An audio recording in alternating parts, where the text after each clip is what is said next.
Now then, Vinyl Monkey again. Welcome to my series of top tens. This week it's Tom Waits. And what a body of work, what a joy it's been, mainly, to listen to his entire body of work over this last week or so. And as usual, what a difficulty it's been putting it into some sort of top 10, but I have had a go at it.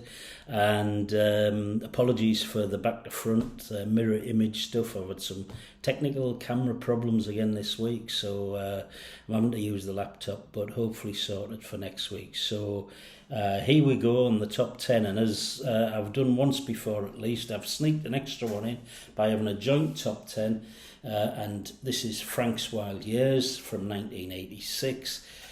This was Tom Waits really starting to sort of push the boundaries, I think. He'd already sort of changed his style from a jazz crooner into a sort of a more sort of experimental, rough-edged artist, but this one he started to push just that little bit further into the more experimental, avant-garde stuff, but still retained some brilliant tunes and great songs. I love the song Temptation. I love the song Straight to the Top, which is a sort of Frank Sinatra type take. And this is my joint number 10, Frank's Wild Years from 1986.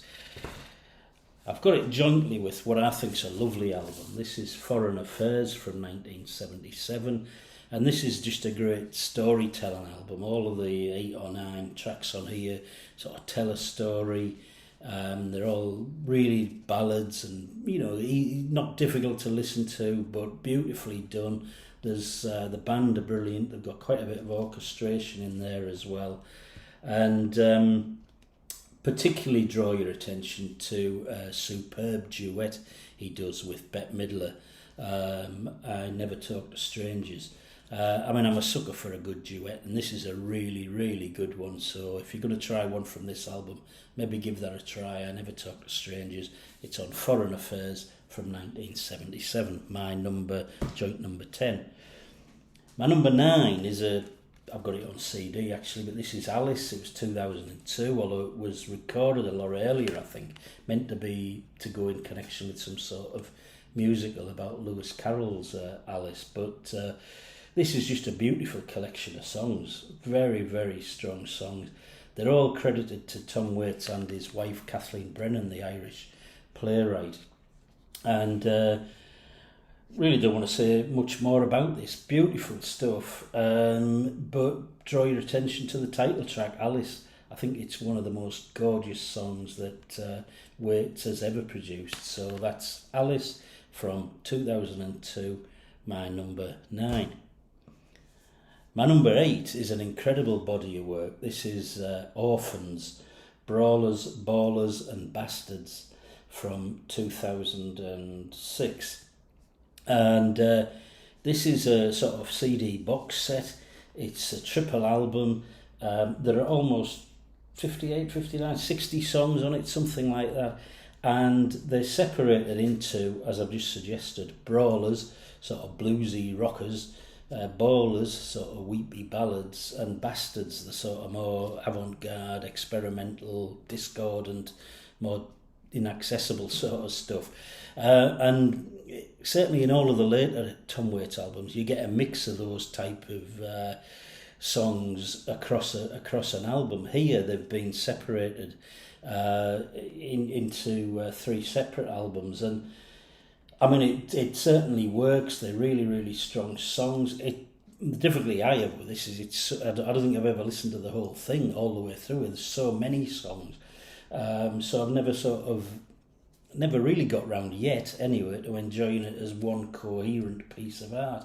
But anyway, I mean, the only other thing I'd say is the title itself, Orphans. It suggests that these 60 songs are sort of been rejected by their parent, their writer, and they're looking for a new home. And I don't know, that may be the case here. I've no idea. Maybe Tom Waits had these songs lying about and he wasn't going to use them, so he just organised them and stuck them all out. But they're so strong, these songs. They're so good that I don't know, it doesn't seem likely to me. But anyway, it's a brilliant album. It's an enormous body of work. It's really, really good. Beautifully packaged as well for a CD, you know, lovely sort of booklet with all the lyrics and everything. So that's Orphans, Brawlers, Ballers and Bastards from 2006. And that's my number 8. My number 7 is Tom Waits' second album, which is The Heart of a Saturday Night.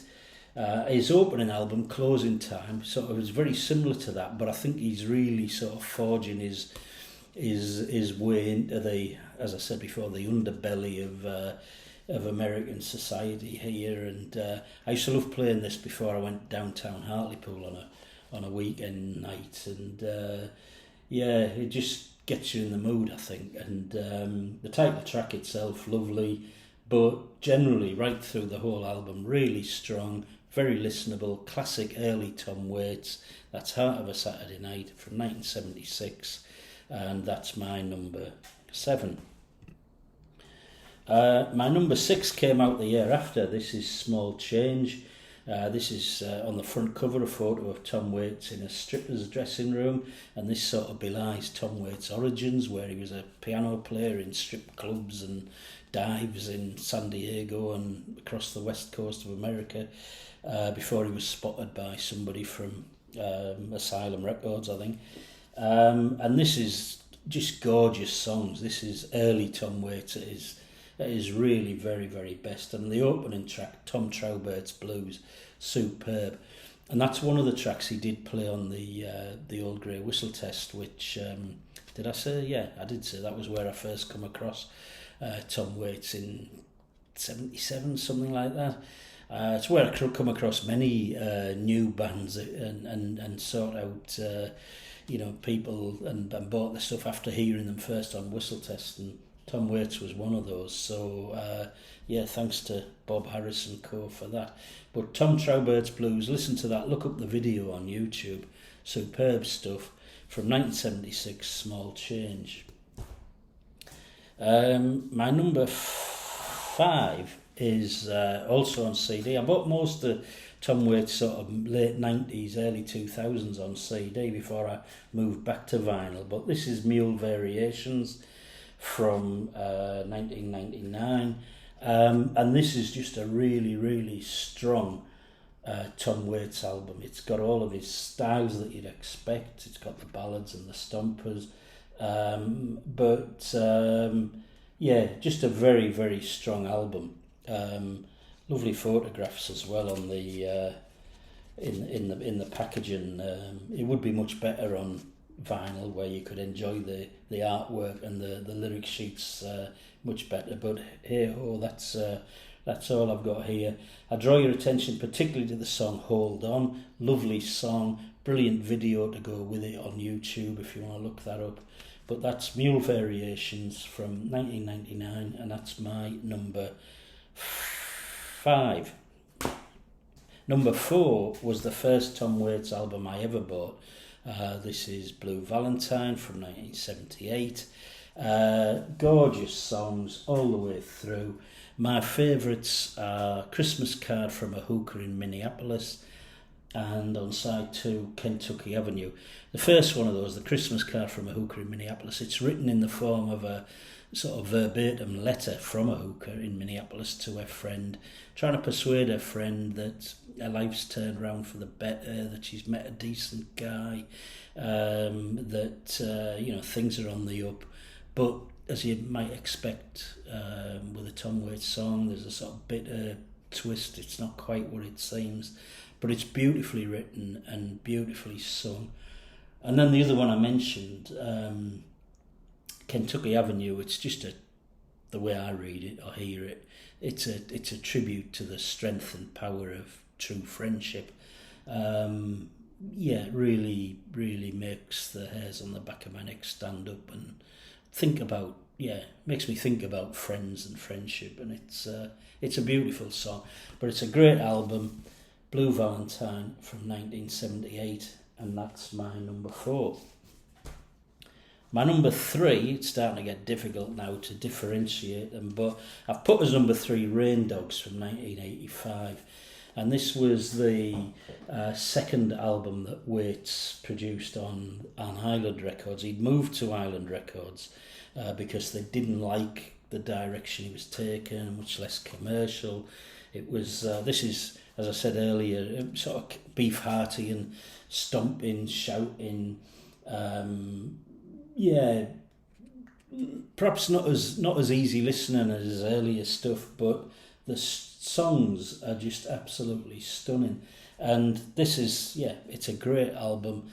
I mean, not my favourite song necessarily, but perhaps most famous for the song Downtown Train, which became a hit single for Rod Stewart, who covered it, made Tom Waits an awful lot of money. So thanks to Rod for, I suppose, enabling Tom Waits' financial stability and enabling to continue making his art without too much concern for sort of commercial viability. But this is a great album, Rain Dogs, 1985.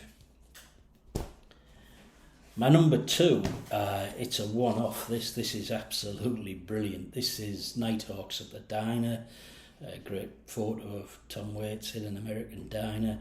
Apparently he got the word Nighthawk tattooed across his arm when he made this album. If anyone doubted his sort of authenticity and commitment to the cause. But this is, to all intents and purposes, a live album, or it's all new material. It's a live album, but they actually recorded it in some sort of studio that they turned into a nightclub for 2 days. They invited friends and record company workers and the like, and put a free bar on, and he played his 11 songs. But in addition to the 11 songs, all of which are absolutely brilliant and brilliantly performed, backed by a superb 4-piece band of jazz session musicians. Apart from that, it's the introductions to the songs which stand this out for me. I mean, some people, might think he's stretching rock and roll too far here, but he's veering into the sort of territory of a stand-up comedian, brilliantly witty, poetic, articulate introductions that you just can't help but laugh at. Brilliant audience put downs. I mean, if he wasn't such a brilliant songwriter and performer, I've no doubt, listening to this, he could have been, he could equally have been a brilliant stand-up comedian. I was going to quote some of the jokes and one-liners from this, but I won't. I'll just encourage you to listen to it. Listen to it beginning to end. It's an absolute joy. Nighthawks at the Diner from 1975, my number 2. Which just leaves number 1, and that is 1982's Swordfish Trombones. This was the album that, I say, Asylum heard some of the material from this and wouldn't put it out, so he moved to Island Records. And this is Tom Waits' first step into the, I suppose, second part of his career, where he started to. I think the subject matter got more extreme. He's it's almost a sort of freak show, if that's not too politically incorrect. But his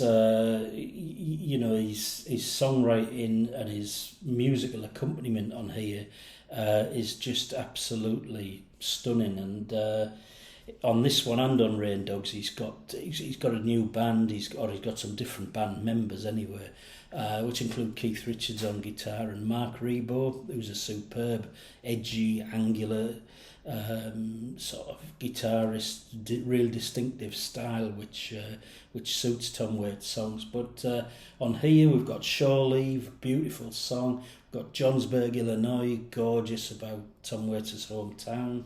And we've got In the Neighbourhood, which, if I remember rightly, was released as a single. It had a great video to go with it.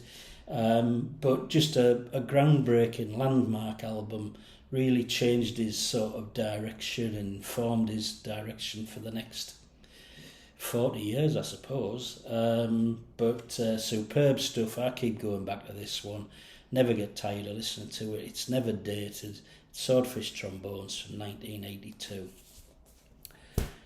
And that's my Tom Waits top 10. Apologies again for the back-to-frontedness of it all. Hopefully I'll get that sorted out, and hopefully you might join me for my next top 10. Cheers.